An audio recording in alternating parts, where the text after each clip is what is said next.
아무튼 이 시알 사상이 그래서 이제 종합을 이제 해보면 여러 가지로 또 얘기할 수가 있는데 처음에는 이제 우리가 지난주에까지 했던 그 생명 사상이에요.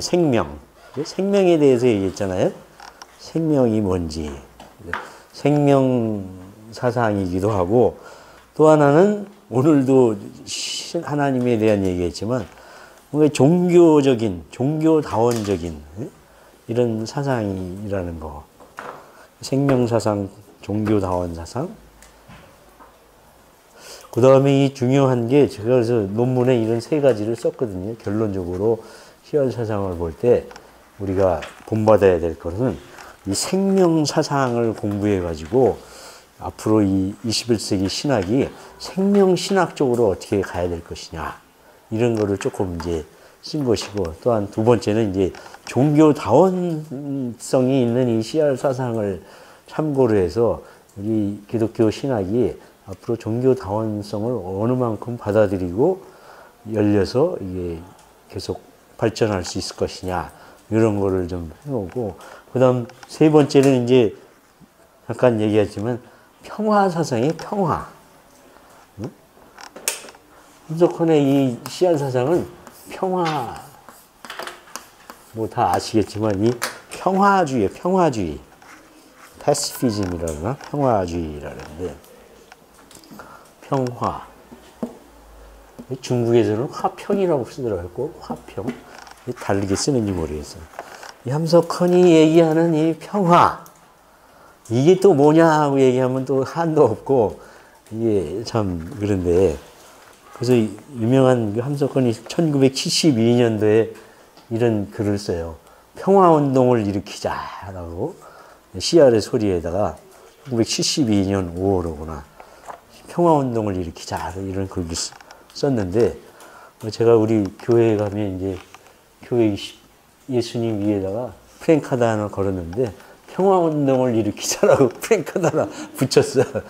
평화운동을 이제 해야 된다 하는 거죠. 그래서 저도 요새 가끔 성주 가서 사드 반대도 하고 또 평화가 뭐지? 네, 핵발전소 반대 이런 것도 좀 가끔 참여하고 뭐 이렇게 조금씩 하고 있는데 평화운동 그리고 이 참여하는 거 실천하는 거 이게 이제 중요한 평화가 뭐겠어요? 평화도 이게 얘기하려면 굉장히 어려운 거예요. 평화가 그냥 가만히 편안한 게 평화인가 얘기할 수 있는데 함석헌이 이 평화를 그렇게 강조한 이유는 그분의 삶은 일제 식민지 시절에 태어나서 그 일제 식민지 때도 한 두 차례인가 이 감옥소 들어가서 고문도 받고 일본 순사한테 조선진 순사한테 그것도 받고 그래서 해방되니까 그 용천에서 용천 지역 자치부장 하라 그래가지고 그 부장 좀 조금 하려고 그랬더니 또 소련군 공산당이 밀려와가지고 하루아침에 또 잘리고 또 거기 감옥 가서 막 고초를 당하고 또 풀려나왔는데 또 잡아다가 나중에는 이제 공산당이 회유를 하죠. 너 네 친구 아무개를 함석헌이 그렇게 썼어요. 네 친구 아무개를 잘 감시해가지고 나한테 우리 경찰서에 우리 수시로 보고해라. 그래가지고 야 이거 도저히 여기서는 살 수가 없구나. 그게 이제 1947년이죠. 47년에 그래서 남쪽으로 혼자 가족 다 두고 내려오게 되는 게 월남 아니에요. 남쪽으로 내려서 살다 보니까 그래서 글도 쓰고 함석헌이 그때 당시부터 막 정치운동 이런 건 안 하는 사람이었어요. 그냥 이제 그 소심하다 그랬잖아요. 소심하고 조용하고 뭐 이런 착한 사람이 온순한 사람인데 근데 글이나 쓰고 이랬는데 이제 글 한 번 잘못 썼다 그래가지고 또 이승만 정권 시절에 또 끌려가서 고문당하고 고초당하고 그러니까 그런 어떤 그 고난의 시절을 겪으면서 그의 평화 사상이 등장한 거죠. 평화가 정말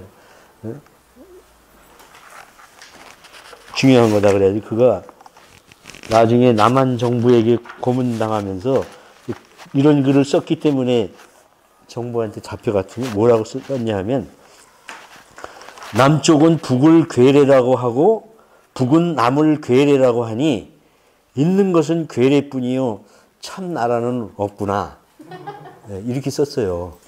그래가지고 이게 빨갱이네. 그래가지고 이제 빨갱이로 몰려가지고 이제 잡혀간 거죠. 그러니까 이런 그 고초를 당하니까 그가 그분의 삶을 우리가 이제 좀 이해를 해야 되는 거죠. 그러면서 평화가 얼마나 중요한가 하는 평화 사상, 남북의 이런 문제. 그럼에도 불구하고 그분이 그렇게 정치적으로 막 참여는 안 했는데, 나중에 이제 한 60년쯤인가 이렇게 해외 여행을 하죠. 미국 막 이렇게 저쪽으로 돌면서 막 이렇게 해외 여행하다가 기록에 그렇게 나오더라고요. 독일에서 그때 안병문 선생이 공부하고 있을 때야. 근데 안병문 선생하고 만났어. 근데 안병문 선생이 그랬대요. 선생님, 그때 박정희 장군이 쿠데타 했을 때야. 안병문 선생님 지금 이렇게 여행하고 계실 때니까 이런 식으로 얘기를 한 거야. 외유를 하고 계실 때가 아닙니다. 가셔서 이 군사 정권이다, 싸워야 돼. 이런 식의 안병무 선생님의 그 언급이 있었어요. 물론 그것만으로 그건 아니지만, 아무튼 그걸 계기로 해서 보면 하던 여행을 중지하고, 곧장 귀국해서 이제 군사 정권과 이제 싸우기 시작한 거죠. 함석헌 선생님. 그러니까 함석헌 선생님이 정식으로 싸우기 시작한 건, 지금 5.16이 61년 아니에요? 그 이후부터라고 봐야 돼. 61년이니까 그분이 1901년생이야. 몇 살에? 61살. 내 나이 돼가지고, 내 나이 돼가지고 이제 막 싸우기 시작해가지고 89세에 돌아갔으니까 한 20여 년 이렇게 싸우신 거네. 그죠? 그래서 사실 60세까지는 막 이렇게 저항운동 이런 거 안 하고, 그냥 이렇게 책 보고, 글 쓰고, 종교적인 글 쓰고, 이런. 문익환 목사, 안병무 선생님도 마찬가지예요. 조용한. 문익환 목사님도 회감 넘었어요. 그렇죠. 뭐 그런 분들이. 아무튼, 그랬다는 거를 한번 우리가 생각을 해보고, 이분의 이런 삶이 이런 그 평화 사상을 낳았다. 이제 이렇게 생각하는데, 함석헌 선생의 이런 평화 사상에 그 영향을 준 거는 첫 번째, 노장 사상이라는 거죠. 노장 사상. 노자장자의 이런 무위 사상, 무위. 유위가 아니고 무위. 이게 가장 그 함석헌의 평화 사상이 아주 깊이 깃들어 있는 거라고 볼 수 있어요. 유위가 아니고 무위. 물처럼 그냥 흐르는 대로 그냥 내버려 두면 되는 건데, 이게 정치가들이 말이지 이렇게 가만히 민중들을 안 내려놔요. 근데 노장 사상이 그에게 큰 영향을 미쳤다. 그다음 두 번째는 역시 기독교예요. 기독교 사상. 특히 예수를 통해서 그는 변화된 게, 예수의 평화주의 사상과 나와서 선지자들, 특히 이사야, 이런 걸 성서를 읽음으로 그는 평화주의에 깊이 들어가게 됐다. 그 다음에는 깐디죠, 깐디. 바가바트기타인가? 그 힌두교의 경전도 읽었지만은, 힌두교라기보다는 힌두교인이었던 깐디의 이 비폭력 평화주의 사상, 이거로 인해서 가장 또 영향을 받았다. 그 다음에 이제 퀘이커예요, 퀘이커. 케이커를 처음 함석헌이 만난 건 6.25 사변 때, 1950년 6.25 때 부산으로 피난 갔는데, 그때 미국의 케이커 교도들이 와가지고 막 그 봉사하고 원조 사업을 하는 걸 보고, 이 사람들이 뭔가 이렇게 해서 접촉해서 케이커를 알게 되고, 이제 책을 읽게 되고, 이렇게 해서 알게 된 게 케이커죠. 이 케이커의 이 평화주의 사상, 어떤 극단적 평화. 이 케이커들이 막 그때 당시에는 전쟁 난데 막 찾아가고 찾아다니고 몸으로 직접 현장에 참여하고 이랬잖아요. 어떤 이런 그 영향을 깊이 받았다는 거.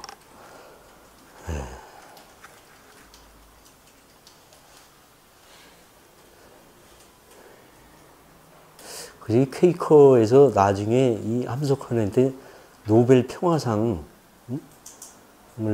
주라고 막 2번인가 이렇게 건의한 일도 있는데 결국은 안 됐지만, 그러니까 이제 말씀드렸지만 또 그가 케이커로 이제 옮겼지만은 그러나 또 뭐 케이커에만 머물렀냐? 그건 아니죠. 케이커는 어느 한 종파에 속한 사람이 아니기 때문에 케이커로만 또 머무른 건 아닌데, 아무튼 이런 그 우리가 함석헌의 평화주의를 이해하려면 이걸 다 공부를 하고 알아야 되는 이런 끝도 없고 한도 없는 공부의 길이 우리에게 남아 있다는 것을 생각할 수 있고, 그러니까 함석헌에게 이게 그러면 한마디로 평화는 뭐냐? 아까 얘기한 것처럼 평화가 뭐냐 그래서 함석헌이 무슨 논리적으로 평화는 뭐 저 신학자처럼 철학자처럼 평화는 어쩌고 저쩌고 이게 논리적으로 이게 이런 설명을 하는 게 아니에요. 평화는 그냥 평화야. 뭐 평화가 뭐냐고 물으면 함석헌은 나한테 평화가 뭐냐고 묻는 거는 나한테 사는 게 뭐냐 하고 묻는 거랑 똑같다. 그런 식의 답변을 한 거예요. 평화는 그냥 평화지. 그 다음에 이제 영향을 미친 게 우리나라 한국의 역사죠.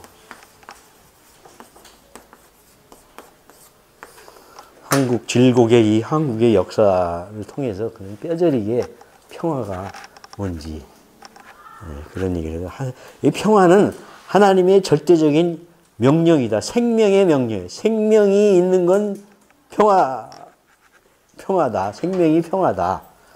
이런 얘기를 했어요. 평화는 필연이고 절대고, 이런 게 이제 평화운동을 이렇게 잘 하는 글에 보면 잘 나와 있어요. 삶이라는 것은 유일한 길이고 운동이다. 그 대도의 길을 가는 게 삶인데 그건 곧 평화의 길이다.